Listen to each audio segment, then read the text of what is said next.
大家好，我係天恩，我係羅班，我係 Penny。天父愛你，主耶穌愛你。你愛唔愛主呢？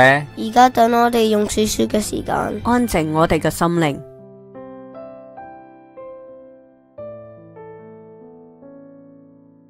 而家就等我哋一齊靈修，一齊踏上同主相遇嘅旅程。如果喺當中有被經文或者分享感動嘅，請記低。而家請細心聆聽主嘅話語。路加福音10章38至42節。他們走路的時候，耶穌進了一個村莊，有一個女人名叫馬大，接他到自己家裏。他有一個妹子名叫瑪利亞，在耶穌腳前坐着聽他的道。馬大伺候的事多，心裏忙亂，就進前來說：主啊，我的妹子留下我一個人伺候，你不在意嗎？請吩咐他來幫助我。耶穌回答說：馬大，馬大，你為許多的事思慮煩擾，但是不可少的只有一件。瑪利亞已經選擇那上好的福分，是不能奪去的。我哋嘅生活同埋侍奉總有好多事務要處理，我哋總係覺得嗰啲事唔做唔得，又或者如果我唔做，邊有人會做呢？今日經文當中嘅馬大嘅心，或者都係同我哋一樣咁樣諗。馬大唔應該處理太多嘅事咩？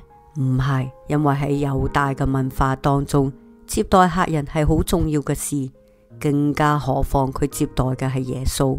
而佢向耶穌嘅申訴係只有他一人，咁樣就係如果我唔做，就冇人會做，唔做唔得，或者只有我一個人做嘅諗法，總係叫我哋喺事務繁多嘅日子裏面更加忙亂。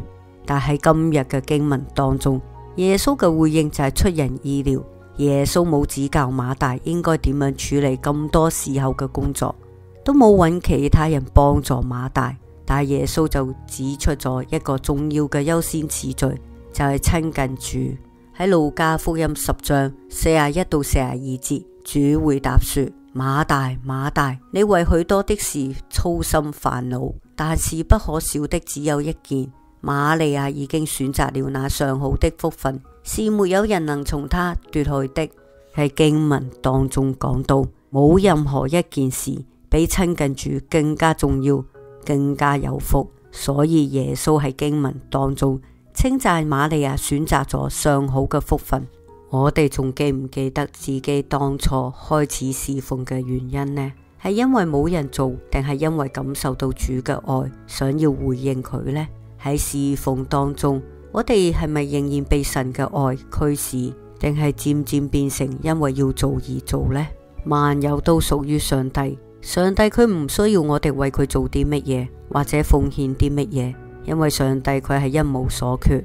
但係上帝係希望我哋親近佢，承認並且接受自己只係一個人，唔係神。上帝希望我哋時常喺佢嘅身邊，享受同佢同在，更加期許我哋好似瑪利亞咁聽佢嘅道，咁樣係不可少的，不能奪去的。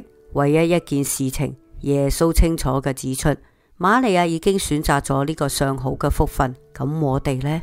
若然我哋而家真係覺得好混亂，實在可以先停落嚟，聆聽自己嘅心，睇下裏面有啲咩感受。起初或者我哋好難靜落嚟，但係我哋可以將每樣諗起嘅事情都先交俾主，直到心裏面再冇任何聲音阻礙我哋安靜禱告之後，我哋可以返到主嘅話語當中。主嘅說話必然會開拓我哋嘅視野，重整我哋嘅人生觀，叫我哋不只係混亂當中迷失方向。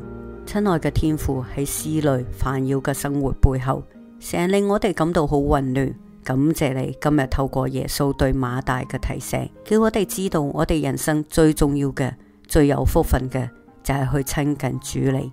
更加求你幫助我哋，叫我哋願意喺混亂忙亂嘅生活當中，願意停落嚟聆聽你嘅聲音，以致被你重整我哋生命嘅價值觀，以致我哋願意將主你居喺首位。我哋嘅禱告奉我主耶穌基督得勝之名祈求，阿門。